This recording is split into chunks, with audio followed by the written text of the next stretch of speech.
À toutes les femmes d'Afrique, vous êtes des reines, Maman Africa. Reines d'Afrique, nous, femmes éternelles, nous couronnons la vie déceptionnelle. Notre amour est un joyau naturel et notre dignité perpétuelle. Reine d'Afrique, reine d'Afrique, reine d'Afrique. Bonjour à tous, bienvenue dans votre émission Reine d'Afrique. Alors ce 16e numéro est spécial, en effet nous recevons deux reines sur le même plateau. Il s'agit d'Awa et Adam Drabo, des jumelles qui ont créé la toute première marque de serviettes hygiéniques réutilisables au Mali. Je vous laisse découvrir leur parcours à travers ce reportage, mais avant, voici le sommaire. Au sommaire de ce 16e numéro de Reine d'Afrique, dans la chronique Bien-être, nous verrons avec la chroniqueuse Mariam Diarra le travail remarquable que fait Madame Yaye Aminata Diallo en recyclant du charbon. Dans métier non conventionnel, Aminata Dambélé nous amène dans l'univers des transports en commun avec une apprentie Sotrama pas comme les autres. La chroniqueuse Oumou Makalou était en compagnie de notre success story du mois, Madame Mama Madani, promotrice de la marque de jus à de dos et transformatrice de produits horticoles. Ensuite, dans la toute nouvelle rubrique de Reine d'Afrique, Aïcha Diakité nous donne le conseil du mois. Elle nous parle aujourd'hui du processus de reconstruction après un divorce.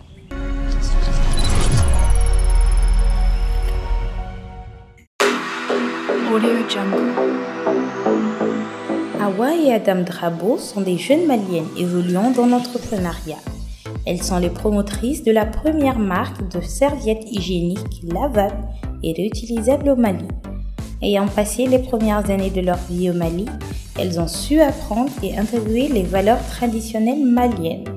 La poursuite de leurs études les a conduits à s'installer en France dès leur jeune âge où elles ont obtenu leur brevet et leur baccalauréat en série Sciences économiques et sociales, ES. Les deux sœurs ont continué les études supérieures à l'université Paris-Sorbonne où elles ont obtenu leur licence et leur master en agroécologie en août 2018. Puis elles ont continué sur une année de formation linguistique en Angleterre sur le prestigieux campus de Cambridge University. C'est justement dans le cadre de leurs études qu'elles ont eu leur idée d'unité de production de serviettes hygiéniques lavables et réutilisables. Elles ont ainsi voyagé en Europe et en Asie pour s'imprégner des différentes techniques existantes et améliorer leurs produits pour la population malienne et plus généralement pour les femmes africaines. Ces deux jeunes femmes issues de parents déjà entrepreneurs ont su apprendre de leur environnement pour créer depuis 2019 leur unité de production de serviettes hygiéniques lavables sous la marque Sutura, qui signifie intimité, discrétion en langue bambara. Aujourd'hui, ces serviettes sont produites par la société de AD Compagnie grâce à un travail d'équipe composé de 17 personnes, dont 11 jeunes filles et 6 hommes. Ainsi, l'entreprise parvient à produire 630 serviettes par jour. De la création à ce jour, plus de 120 000 serviettes hygiéniques ont été produites.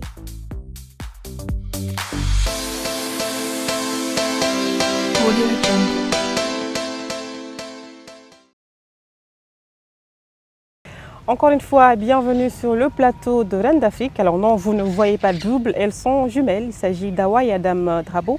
Elles sont copromotrices de la toute première marque de serviettes hygiéniques réutilisables au Mali. Bonjour les jumelles. Bonjour Nia. Alors merci beaucoup d'avoir répondu à notre invitation. Non, dites-nous tout. La marque Sutura, l'idée vient exactement d'où? Déjà merci pour votre invitation. Merci de nous permettre de parler d'un sujet qui est quand même considéré comme tabou, notamment dans nos sociétés patriarcales. Alors l'idée nous est venue lors de la rédaction de notre mémoire de fin de cycle. Adam était dans la zone de Sikasso, elle travaillait sur le coton et moi dans la zone office du Niger, je travaillais sur les cultures maraîchères. Et on travaillait avec des coopératives de femmes notamment. On s'est rendu compte que généralement elles arrêtaient d'aller à l'école à partir du moment où elles avaient leurs premières règles. Parce que elles n'avaient pas de protection périodique convenable qui les plaçait dans ce qu'on appelle la précarité menstruelle elles étaient confrontées à des phénomènes d'infection urogénitale, à des irritations et même à des fuites. Et nous, on était déjà passé à ces serviettes hygiéniques réutilisables à cause de la dimension environnementale que Adam porte vraiment dans son cœur. Donc on s'est dit que ça pouvait être quelque chose qui pouvait être adapté à nos réalités, notamment permettre aux femmes d'avoir des serviettes qui sont produites ici et qui leur ressemblent, qui ressemblent à nos traditions, parce que nos grands-mères nous demandaient systématiquement de laver nos serviettes pour enlever le sang. Excusez-moi d'utiliser ce mot, c'est pas toujours évident. Mais voilà, donc ça ressemblait beaucoup à la femme malienne et on s'est dit qu'on allait amener ce type de serviette et pourquoi pas construire une unité de production là-dessus. Alors, vous venez d'une famille d'entrepreneurs, papa, maman entrepreneur. Est-ce qu'on peut dire que vous étiez en quelque sorte prédestiné à devenir entrepreneur aussi, ou est-ce qu'il y avait une sorte de pression qui vous pesait juste avant? Je pense en réalité que c'est moi qui ai cette fibre entrepreneuriale, plus qu'Adam. Mais effectivement, le fait d'avoir des parents entrepreneurs, forcément, on a toujours baigné dans cette culture-là. Donc oui, peut-être qu'on était plus prédisposé à le devenir, mais je pense que c'est plutôt un choix, le fait de devenir entrepreneur. Adam, malgré le fait qu'on... Est-ce que c'était aussi le cas pour Adam? Moi, je suis moins dans l'idée d'entreprendre. En fait, moi, je suis plus dans l'idée de travailler pour quelqu'un. Mais c'est vrai qu'avec Awa, on a eu un projet auquel on croyait toutes les deux. Donc, du coup, on s'est lancé toutes les deux dedans. Et, ouais.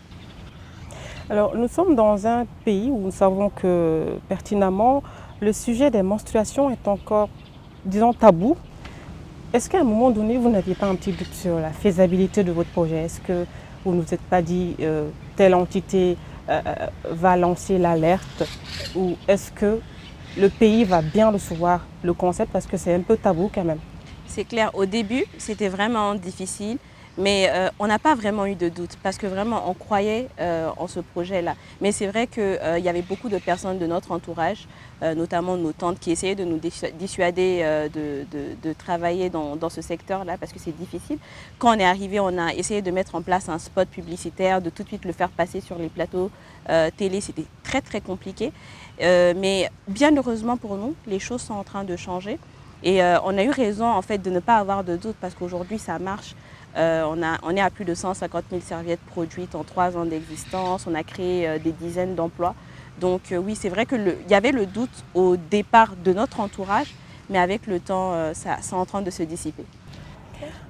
Je pense que même la société, de manière générale, ne facilite pas la tâche. Justement, il y a une journée qui est décrétée chaque année le 28 mai, qui est la journée internationale de l'hygiène menstruelle, qui permet justement de lever tous les tabous qui peuvent exister sur cette thématique. Et on voit que depuis 3 ans, au début, voilà, à nos débuts, c'était très difficile d'en parler. Aujourd'hui, on en parle un peu plus, même s'il y a beaucoup de chemin encore à faire. Mais ce type de plateau télé nous permet justement, nous facilite de la vulgarisation des propos sur l'hygiène menstruelle. Donc ce qui est quand même une avancée considérable. Alors maintenant, on va rentrer dans le vif du sujet. Comment est-ce que les cotons hygiéniques réutilisables Soutoura sont conçus? En fait, c'est des serviettes qui sont tous composées du même type de tissu. C'est la superposition de différents types de tissus. La partie en contact avec la femme, c'est ce côté à motif coloré. C'est un tissu en coton hypoallergénique. L'avantage de ce tissu, c'est qu'il est absorbant, il est doux au porté, donc il réduit les phénomènes de démangeaison. À l'intérieur, on a un tissu hydrophile qui permet d'absorber tous les flux sanguins. Et derrière, on a un tissu imperméable qui est un tissu uni, composé de plastique et 60% de coton et 40% de plastique, qui permet de réduire en fait les phénomènes de fuite. Et enfin, on a des ailettes avec des boutons pression qui permettent de fixer la serviette à la culotte et de régler la largeur de la serviette en fonction de la morphologie de chaque femme. Et au début, c'était les 2 seules serviettes qu'on proposait, les serviettes jour, qui a une capacité d'absorption de 4 à 6 heures, et la serviette nuit qui a une capacité d'absorption de 8 heures. Parce que la nuit, on ne veut pas forcément se lever pour se changer.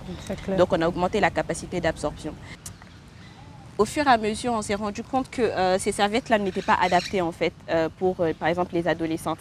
Lors de nos sensibilisations, on avait l'impression que c'était des serviettes qui étaient trop grandes pour elles. Donc du coup, on a proposé aussi des tailles adolescentes qui se présentent comme ça. Aussi, c'est un peu plus petit. C'est adapté pour les jeunes filles de 12 à 18 ans. Et on a eu l'idée aussi des lingettes lors de nos sensibilisations. Ah ouais, Parce que la plupart des jeunes filles ne savent pas compter leur cycle. Donc, elles ne savent pas quand est-ce qu'elles auront leurs règles. Donc, du coup, avoir cette petite serviette dans son sac, ça permet de prévenir les règles qui viennent de manière impromptue. c'est vrai qu'on peut avoir une très mauvaise surprise. Exactement. Alors, est-ce qu'il y a un groupe de personnes auxquelles vous déconseillez complètement l'utilisation des serviettes hygiéniques sous toit? Quand on déconseille, non. On ne déconseille pas l'utilisation des serviettes hygiéniques. C'est vrai que les serviettes hygiéniques réutilisables nécessitent beaucoup plus d'hygiène, notamment pour le processus de stérilisation. Mais ces serviettes sont quand même adaptées à bon nombre de femmes. Justement, est-ce que vous avez des conseils d'entretien pour les cotons hygiéniques? Totalement. En fait, les savons gras ne sont pas conseillés pour les serviettes sous toit comme par exemple le gabakuruni qui est utilisé dans notre société. Mais le savon Kulikoro, par exemple, convient très bien. Ça permet de décontaminer la serviette, de la nettoyer, d'enlever le sang. Mais parallèlement à ça, on conseille systématiquement aux femmes d'utiliser par exemple de l'eau de Javel, de faire elles-mêmes leur solution à travers par exemple 25 ml d'eau de Javel qu'on verse dans 5 litres d'eau. On laisse sa serviette imbiber. Ensuite, on laisse sa serviette sécher à l'extérieur. Ça, c'est un gros défi. Parce qu'effectivement, comme son nom le dit, Sutura, l'hygiène, c'est quand même quelque chose d'extrêmement intime. Demander à une femme de le mettre au soleil, de l'exposer, c'est quand même un peu beaucoup. Mais je pense que les choses peuvent changer. Mais dans tous les cas, ces serviettes, grâce au tissu, ça sèche vite. Donc, il faut quand même le mettre dans un espace relativement sec. Et quand c'est sec, on le met en contact avec une source de chaleur, comme un fer à repasser. Ou quand on n'a pas de fer à repasser, on a des encensoirs.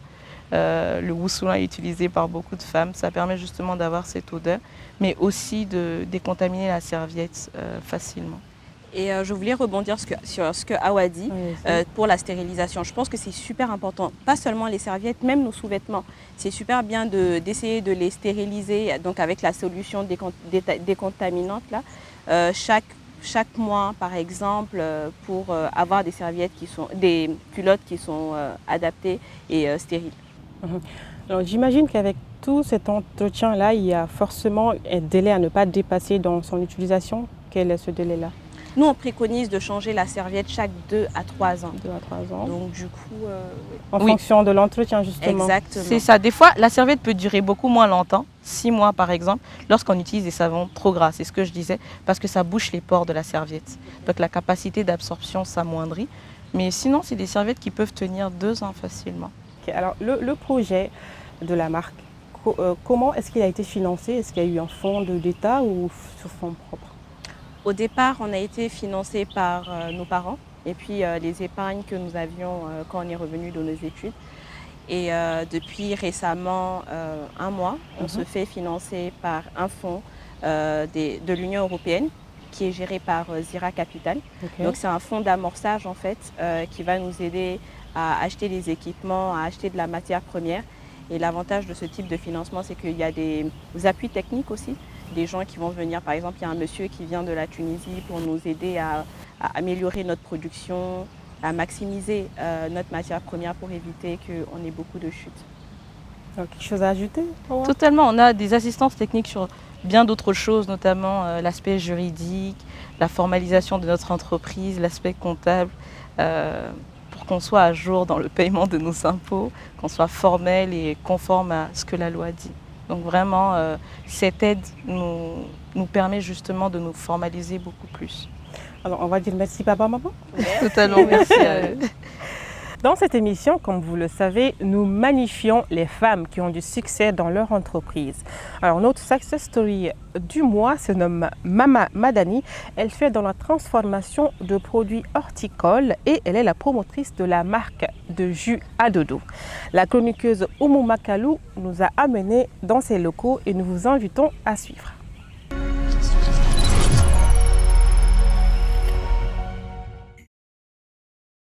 Chers téléspectateurs de Reine d'Afrique, bonjour et bienvenue dans votre chronique Success Story, une rubrique qui parle bien sûr des femmes qui ont eu du succès dans ce qu'elles font. Aujourd'hui, je m'en vais vous présenter une dame promotrice du jus à dodo. Elle s'appelle Mama Madani. Venez avec moi pour découvrir cette merveille.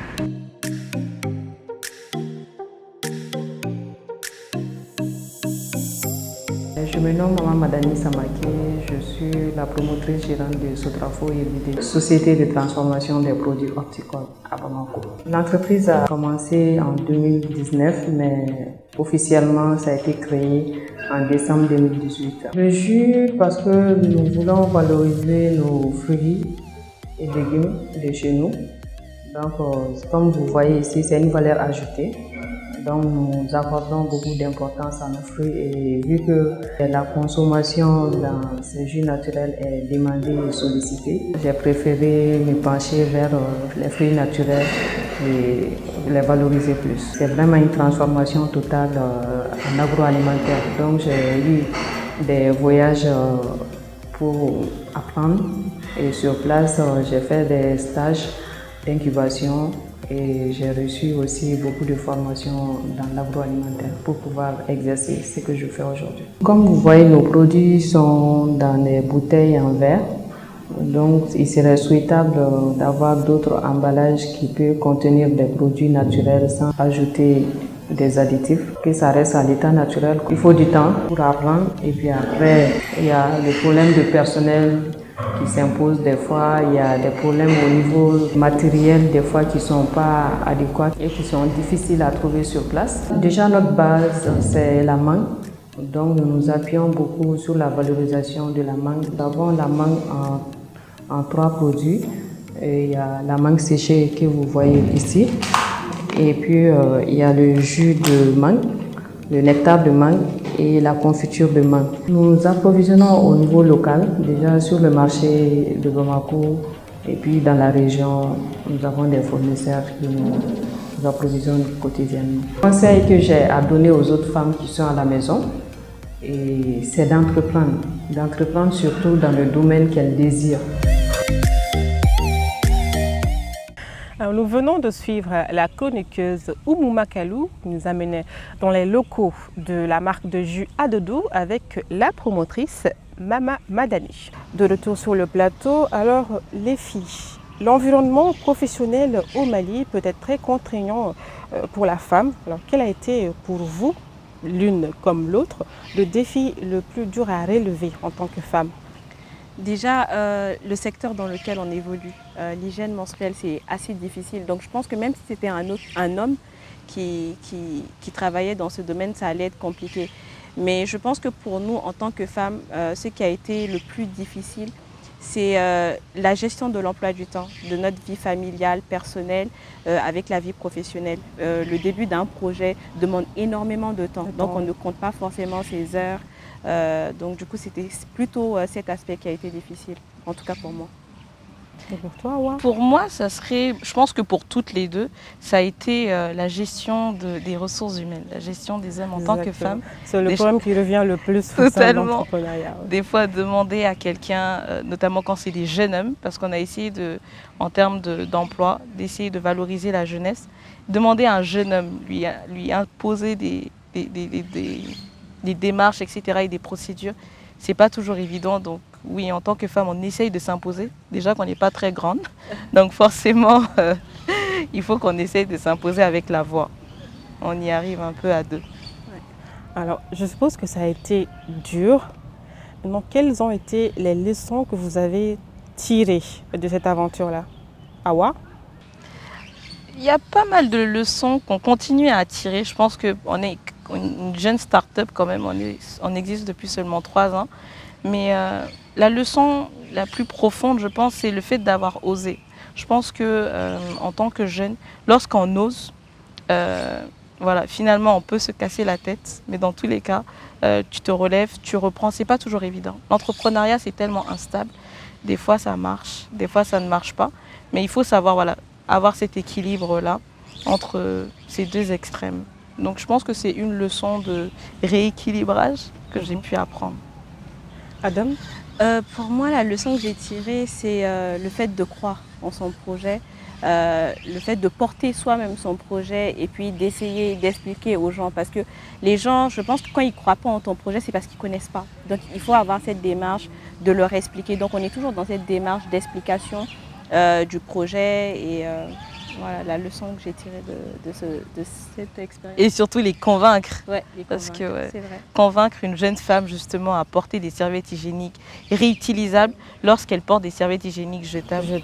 Elle se dit que ça fait forcément plus de boulot. C'est ça. Voilà. Et qu'il faut forcément sécher au soleil. C'est ça. Exactement. Donc il faut lui expliquer que par exemple ces serviettes hygiéniques jetables là mettent plus de 500 ans à se biodégrader dans le sol. Donc Bamako est tellement pollué, le Mali est tellement pollué en ce moment qu'en tant que femme, si on arrive à réduire nos déchets pour ces petites choses-là, c'est une avancée. Alors, mesdames, vous l'aurez compris, le secret, c'est d'oser et surtout croire à son projet. Alors maintenant, quels seront vos conseils à une petite sœur qui veut suivre vos pas, qui veut faire la même chose ou encore plus? Je pense que pour entreprendre, il faut oser. Il faut ne pas avoir peur et ne pas avoir peur du stress.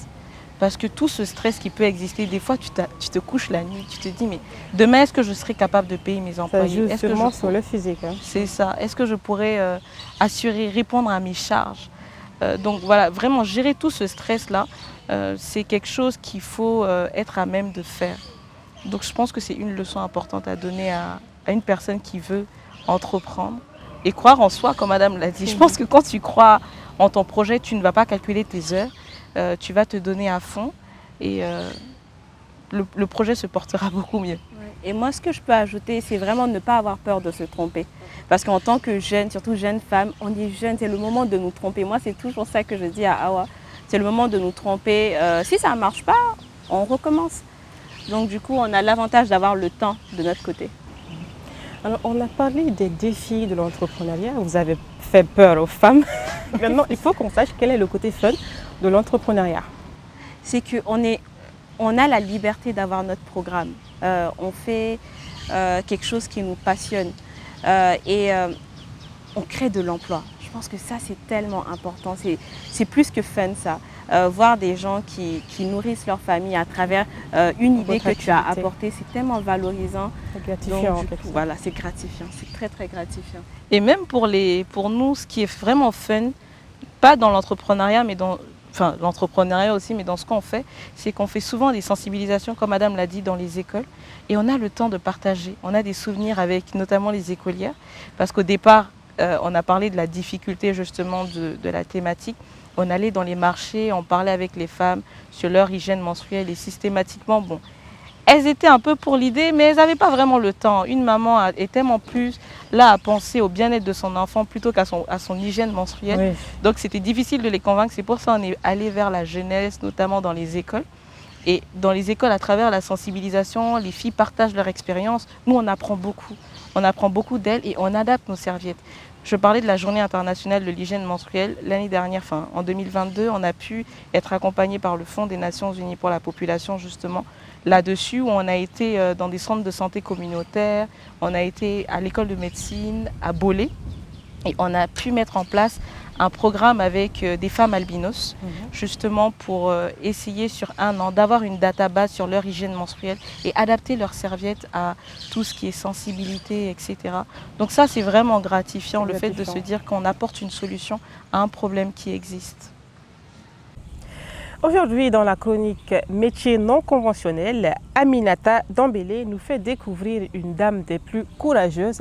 Elle s'appelle Catherine Terra et elle est apprentie Sotrama, un domaine qui le plus souvent est exercé par les hommes. Alors sans plus tarder, je vous invite à découvrir comment est-ce qu'elle est arrivée à ce niveau.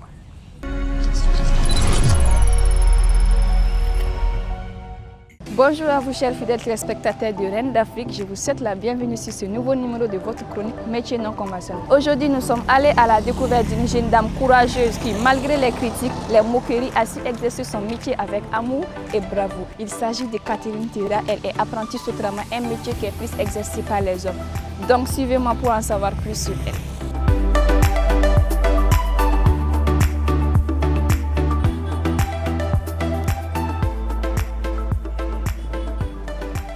Ne tɔgɔ Catherine Terra. Ne si ye san 17. Ne ye paranti de, ne bɛ parantiya de fana kɛ wa ɲina y'a san 5 ye. Ne ye gɛlɛya sɔrɔ a la parce que ne parents kun bɛ ne dɔgɔya. U kun b'a fɔ ko parantiya tɛ muso baara ye. Bon bɛɛ la ne kun b'a kɛ wa. Ne donna parantiya la diya kan walasa n ka se ka kɛ chauffeur ye wa. N'an ye baara kɛ sisan n'an jiginna sisan nɔ patron bɛ se ka 1000 d'i ma wa a bɛ se ka 800 d'i ma wa. o waa kelen kan ne b'a kɛmɛ seegin kɔnɔna la sisan i bɛ se ka kɛmɛ naani di ba ma ka kɛmɛ fila bila yen nɔ ka kɛmɛ fila bila i kunna tuma la ne bɛ taa n ba dɛmɛ baara la n kɔrɔmuso bɛ taa ekɔli la n kɔrɔkɛ bɛ taa ekɔli la ale dɔrɔn de bɛ so n bɛ taa dɛmɛ baaraw la wa n'i b'a la wa mɔgɔw bɛ yɛlɛ i ma ko parantiya ko muso baara tɛ cɛ baara don wa baara lankolon fana tɛ mɔgɔ lankolon de bɛ yen nɔ fana wa ne ni paranti cɛ mɔgɔ cɛ foyi t'an cɛ kulonkɛ yɛlɛ dɔrɔn de bɛ n'u bɛɛ cɛ wa an bɛ ɲɔgɔn bonya i n'a fɔ an misɛnninkaw bɛ ɲɔgɔn bonya cogo min na ni patɔrɔn bɛ ɲɔgɔn bonya cogo min na ni client donna mobili kɔnɔ i bɛ se k'a fɔ ne den nɔ baara kɛ baara lankolon tɛ mɔgɔ lankolon de bɛ yen nɔ wa décourage o de fɔ o dɔn ne ma ne bɛ parantiya dɔrɔn de kan ni tɛ parantiya la n bɛ to so fɛnɛ n b'a kɛrɛfɛ ka to wuli k'a ye wa ne bɛ yɔrɔ min na sisan ne nisɔndiyalen don trop wala ne bɛ fɛ ka parantiya ka baara kɛ i n'a fɔ parantiya la sisan nɔ ka kɛ chauffeur de ye wa o de ko bɛ ne kɔnɔ wa ne bɛ fɛ sisan ni mɔgɔ min bɛ se ka sɔrɔ min bɛ ne dɛmɛ walasa ka ne ka n ka permis ta wa ka kɛ chauffeur ye ni mɔgɔw b'o dɔrɔn i n'a fɔ ne ɲɔgɔnna musomaninw baden bɛ se minnu ye ekɔli kɛ n'u ma baara sɔrɔ wa n'u bɛ se ka cɛ baara u ka cɛ baara kɛ wa baara lankolon tɛ yen nɔ wa mɔgɔ lankolon de bɛ yen.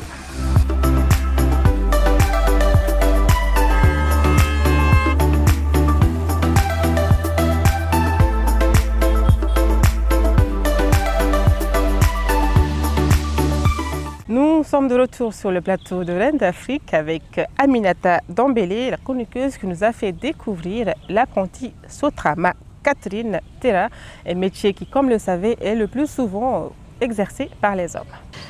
Où est-ce que vous voyez Sutura dans 5 ans? Alors j'espère qu'on pourra exporter nos serviettes.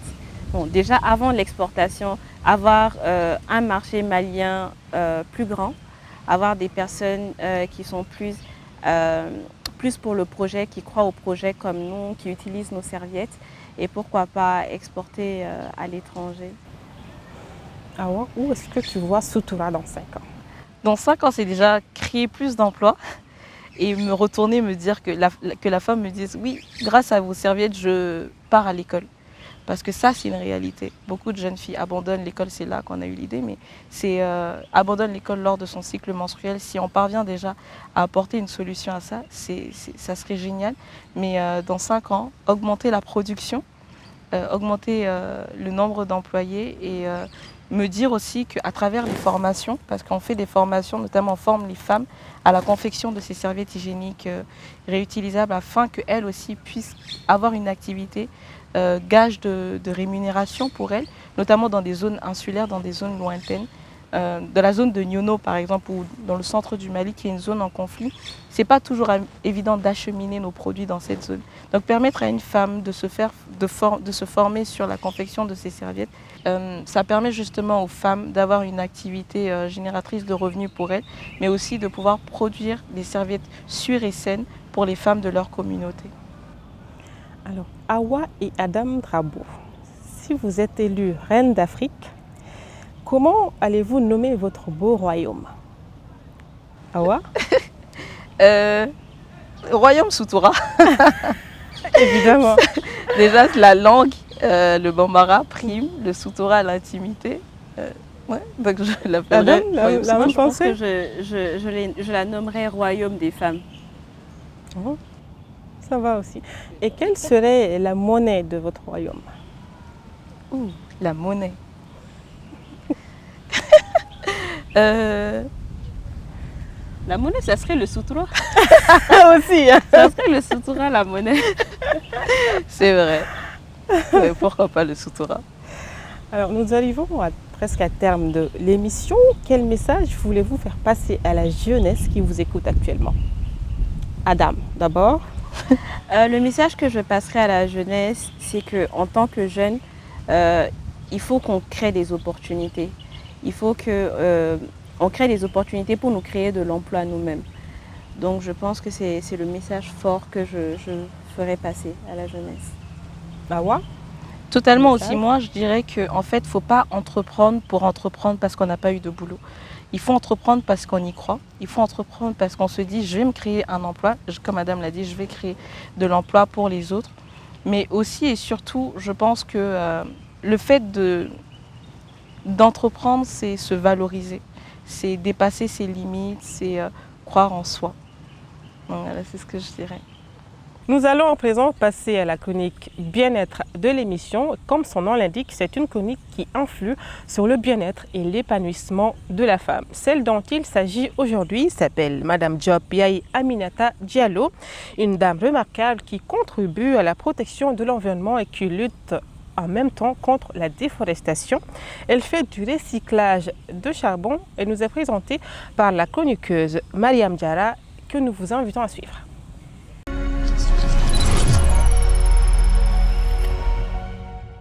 Fidèles téléspectateurs, bonjour et bienvenue dans le nouveau numéro de votre chronique Bien-être.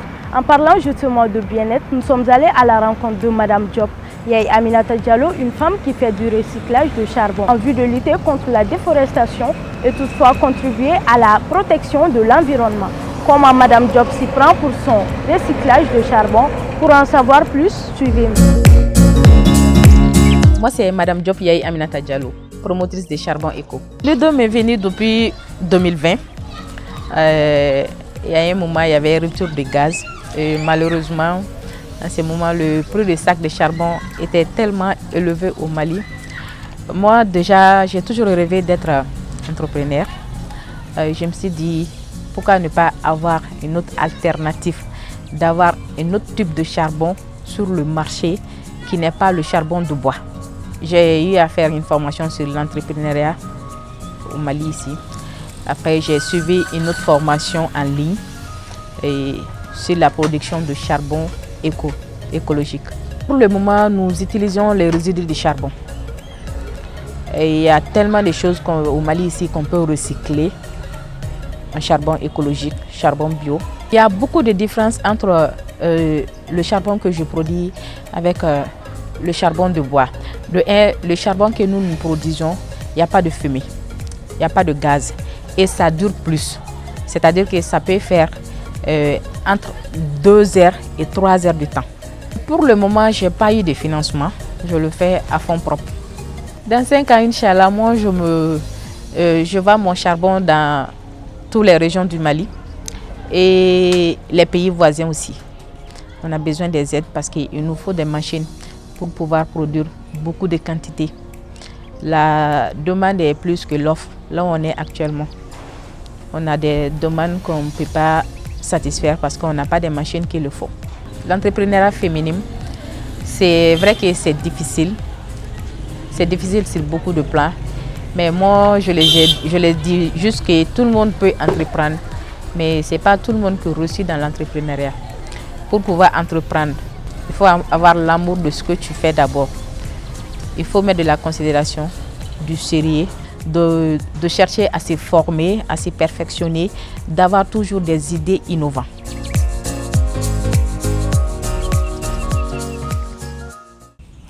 Nous voilà de retour sur ce plateau de Reine d'Afrique avec Hawa et Adam Drabo.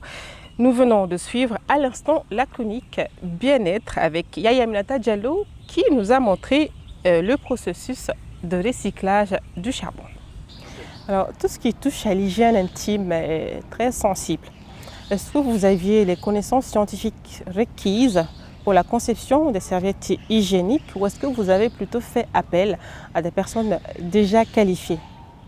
Déjà, en fait, les serviettes hygiéniques, nous, on les portait. Donc, en fait, on est agroécologistes. Vous étiez en quelque sorte les cobayes.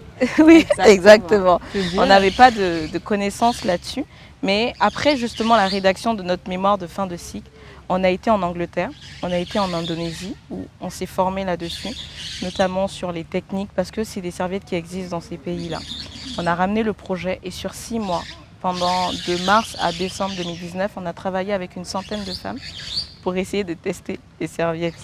Elles ont été réceptives, notre famille aussi également. Donc voilà, il y en a qui ont accepté de porter la serviette et on s'est fait accompagner par le laboratoire national de la santé. Les 100 femmes ont accepté le premier coup d'essayer les serviettes. C'est vrai que ce n'était pas évident de trouver les 100 femmes. Pour les convaincre, etc., leur dire que bon, on n'a pas la forme, vous allez être les premières à tester, mais on a trouvé les 100 femmes et elles ont été réceptives. On a commencé le projet.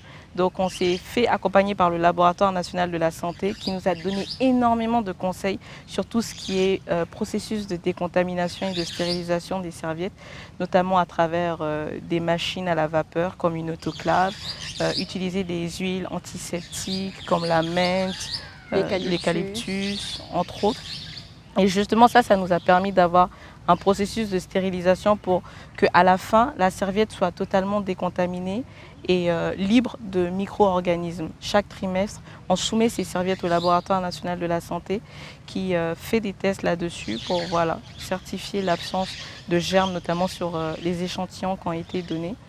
Donc, voilà. Parce que ça, ces sources, ces infections, ces bactéries, c'est le plus gros problème en fait des tissus, des pogos que les femmes, la majeure partie des femmes maliennes utilisent. Donc du coup, nous, on a vraiment essayé de proposer un produit sain qui est sans risque pour la femme.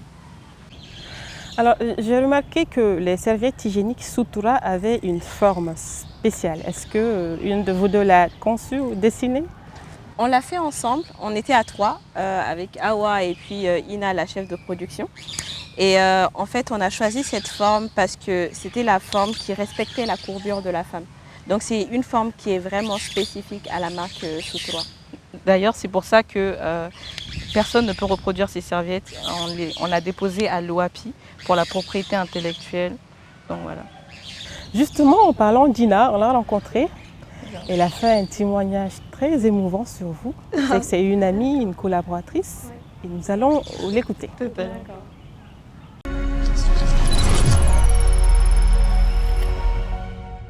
Ne tɔgɔ ye Fatumata Soguba mais bɛɛ bɛ ne wele ko Ina. Ne bɛ baara kɛ sutura kɔnɔna na. Ne de ye sutura chef de équipe. Bon, baara ɲɔgɔnya de bɛ ne ni Awa ni Adamu cɛ ani dɔgɔnin kɔrɔya parce que ne ye baara k'u b'a bolo depuis n fitinin. Donc o kɔnɔna na fo ka na se bi ma ne n'u yɛrɛ bɛ ka baara kɛ. Bon, baara in daminɛ fɛn fɛn n'i y'a daminɛ gɛlɛya kɔni b'a la. Tiɲɛ yɛrɛ la baara in daminɛ an 3 de ye baara in daminɛ. An ye gɛlɛya sɔrɔ a la parce que yanni ka lakodɔn I bɛ dɔɔnin kɛ fɔlɔ yanni ka lakodɔn. An y'a daminɛ gɛlɛya dɔɔnin tun b'a la mais bi alhamdulilayi rabil alamina u ye kalan kɛ u tun tɛ yan nɔ u tun bɛ Faransi.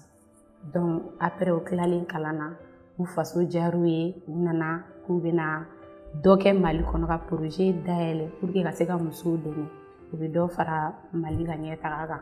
Donc o de y'a to u ye nin dayɛlɛ sinon u ye kalan kɛ diplôme b'u bolo a ka ca. Donc u yɛrɛ de ye nin kanu ka nin kɛ société ye pour que ka se ka musow dɛmɛ.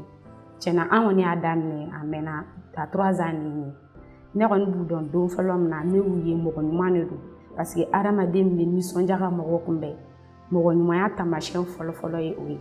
Ne kɔni y'u la tiɲɛna baarayɔrɔ la kɔni depuis u bɛ don dayɛlɛ ka don u bɛ foli bonjour ni yɛlɛ bɛ ɲɔgɔn na nisɔndiya bɛ ɲɔgɔn na mais baara kɔni kɔnɔna na kulonkɛ wagati de sɛbɛ wagati de ni sɛbɛ sera an b'o kɛ ni kulonkɛ sera an b'o kɛ nisɔndiya kɔni b'u la u bɛ yɔrɔ yɔrɔ nisɔndiya ni yɛlɛ kɔni bɛ yen nɔ wa mɔgɔ juguw tɛ u bɛ hakilina wɛrɛ d'a ma hali ka sɔrɔ baarayɔrɔ kɔnɔna ko yɛrɛ tɛ ni ko bɛ yen n'i y'a fɔ i ye kɔrɔ de don baara u kɛlen bɛ ka bɛɛ an bɛɛ k'u dɔgɔninw ye parce que olu ka kɔrɔ n'an bɛɛ ye donc kɛlen don k'an bɛɛ kɛ u dɔgɔnin ni problème min dala hali tuma dɔ u b'aw ɲininka a ka se ka na ɲɛfɔli k'u ye hali ni baarayɔrɔ kɔnɔna tɛ u bɛ se ka idée wɛrɛw d'i ma wa u bɛ se ka dɛmɛ wɛrɛ k'i ye fana o kɔni o de b'an ni ɲɔgɔn cɛ tiɲɛ yɛrɛ la ne bɛ se ka min f'u ɲɛna halisa u ka courage ta halisa musow de don dɛ u yɛrɛ y'u miiri musoya tɛ mɔgɔ tiɲɛ u ye courage ta cogo min na donc ne bɛ fɛ halisa u ka dɔ fara u ka courage kan an ka taa yɔrɔ min na an ma se yɔrɔ min na an ka se ka tɛmɛ o yɔrɔ kan ne b'o de f'u ɲɛna halisa u ka dusu ta ani n bɛ min fɔ n balima musolaka bɛɛ lajɛlen n baw fara n balimaw kan musow bɛɛ lajɛlen bɛɛ ka se ka wuli bɛɛ ka lajɛlikɛ ninnu na dɔw bɛ ka dɔ kɛ mais halisa minnu sigilen don u kana sigi musoya tɛ mɔgɔ tiɲɛ bɛɛ ka wuli bɛɛ ka se ka dɔ kɛ i yɛrɛ ye o de bɛ mɔnɛ bɔ mɔgɔ la surtout an filɛ wagati min na komi sisan musoya tɛ mɔgɔ tiɲɛ bɛɛ ka se ka dɔ kɛ n bɛ Awa ni Adamu b'u 2 bɛɛ lajɛlen fo mɔgɔ ɲɛnamaw don k'u ba fo k'u fakɛ fana fo u ye musomaninw dɛmɛ sisan minnu yɛrɛ filɛ nin baara la sisan baarakow gɛlɛyalen don ani fɛn ninnu u sela ka caman bɔ bi alhamdulilayi mɔgɔ 12 ɲɔgɔnna de bɛ an bolo baarakɛyɔrɔ la ka sɔrɔ an 3 de y'a daminɛ donc o ye dɔ bɔ gɛlɛyaw fana na wa parce que olu fana bɔra so ka na u bɛ ka dɔ kɛ donc toujours ne yɛrɛ min ye chef de équipe ye ne bɛ dusu d'u la kuma bɛɛ baara kɔnɔna ma nɔgɔ kuma dɔ a mana kɛ cogo cogo e min ye ɲɛmɔgɔ ye e de bɛ se ka kumaw fɛ k'u basigi ka hakilina ɲumanw d'u ma donc kuma bɛɛ n bɛ kuma ni n ka équipe mɔgɔw ye n b'u la encourager kuma bɛɛ u ka se ka dusu ta a mana kɛ cogo cogo don dɔ la a bɛ avancer ka tɛmɛ nin bɛɛ kan donc n ka foli bɛ awa ni Adam ye ani muso bɛɛ lajɛlen bɛɛ ka se ka dɔ k'i yɛrɛ mɔgɔ kana sigi n ka foli bɛ bɛɛ ye. Nous venons d'écouter le témoignage d'Ina. Alors, les jumelles, quels sont vos liens avec Ina? Awa? Alors Ina, c'est vraiment notre petite sœur, c'est la jeune fille avec qui on a commencé les serviettes hygiéniques. Elle est tellement dévouée, vraiment quand on n'est pas là, c'est celle qui gère au maximum. Elle sait coudre, donc vraiment c'est elle qui trouve les formes. Des fois elle nous propose des changements, elle gère le personnel magnifiquement bien. C'est vrai. Tu as les mêmes liens avec le Piémont? Oui, exactement. On a commencé avec elle et c'est franchement la personne sur laquelle on peut vraiment compter. Elle était là dès le début. Voilà, elle était là dès le début. Elle nous aide dans les recrutements. Elle propose de nouveaux produits qu'on peut mettre sur le marché, comme par exemple les culottes menstruelles. C'est elle qui travaille sur ça. Donc vraiment, on l'adore. Alors, merci Ina, si tu nous écoutes. On arrive à une des parties les plus intéressantes de l'émission, le conseil du mois, une nouvelle rubrique qui donne aux femmes conseils, recommandations et astuces pour leur épanouissement total. Pour le conseil du mois, nous vous invitons à suivre attentivement le Dr Aïcha Diakité, promotrice de la marque Dr D. Elle nous dit comment se reconstruire après un divorce. Suivez.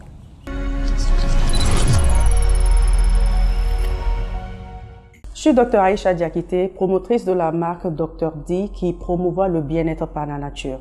Je fais aussi de l'accompagnement, surtout des femmes dans notre société, accompagnement émotionnel, transformation de vie et problèmes de couple. Aujourd'hui, je vais vous parler de sujets pertinents à la vie de femme. Le thème que je vais aborder aujourd'hui, c'est la reconstruction de la femme après un divorce. Comme nous le savons dans la société africaine, le divorce représente une sentence quasiment de mort pour la femme. Car, quelles que soient les raisons pour lesquelles on a abouti au divorce, la femme est toujours celle qui est coupable de l'échec. Parce que comme on le dit en Bambara chez nous, Furube Muso di Bolo.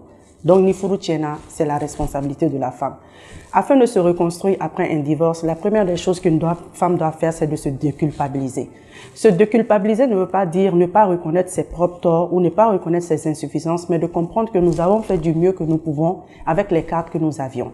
Donc, il est très important de se déculpabiliser afin de pouvoir supporter les remarques, les méprises et surtout les mauvaises langues de la société à notre égard. Le deuxième point, c'est de faire le deuil de notre relation et d'apprendre à se reconnecter avec soi-même, à connaître ses valeurs et ses principes afin que nous sachions quoi attendre du nouveau partenaire que nous allons laisser rentrer dans notre vie. Car l'erreur que beaucoup de femmes commettent, c'est faire la course au prochain mari pour montrer à l'autre que je peux faire ma vie sans toi, mais sans le savoir, elles traînent les blessures de l'ancienne relation dans la nouvelle relation et cette nouvelle relation, elle est déséquilibrée depuis le début. L'un des points qui est très important, c'est l'éducation des enfants. Après un divorce, les enfants sont utilisés comme des armes de chantage, d'abus ou d'exploitation. Il est très important que les anciens partenaires mettent au centre le bien-être et l'éducation de leurs enfants, car nous sommes ex-partenaires, mais nous ne serons jamais des ex-parents et nous sommes liés à vie. Il est très important, comme je le disais, de mettre le bien-être des enfants au centre et de prendre des décisions avisées dans ce sens-là. Voilà. Voilà, c'était le conseil du mois avec Dr Aïcha Diakité, promotrice de la marque Dr D. Nous espérons que vous avez tiré beaucoup de leçons à travers son intervention. Nous arrivons au terme de cette émission, mais avant, nous avons une surprise pour nos reines à qui je vais demander de se lever et de fermer les yeux. Alors, je vais compter jusqu'à 3. 1, 2, 3. Tada! Madame Awa. On te met au milieu. Maman. Bonjour. Alors aujourd'hui, vous allez nous faire l'honneur de couronner nos reines.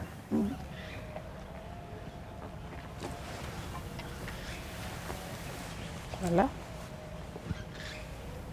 Adam Drabo et Awa Drabo, je vous couronne reine du mois.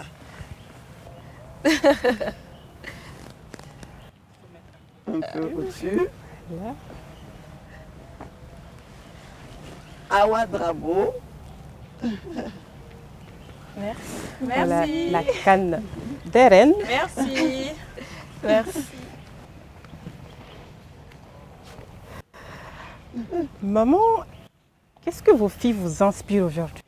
Est-ce que vous êtes fière de ce qu'elles sont devenues? Je suis très très fière d'elle. Elle m'inspire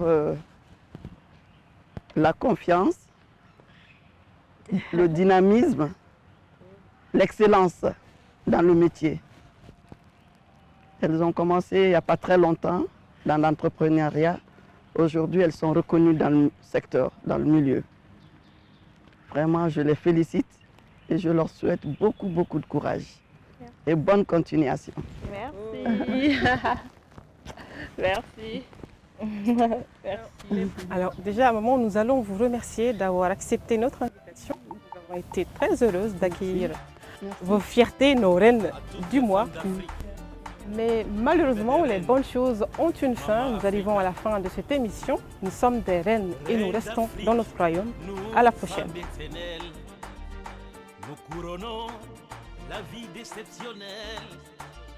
Notre amour est un joyau naturel et notre dignité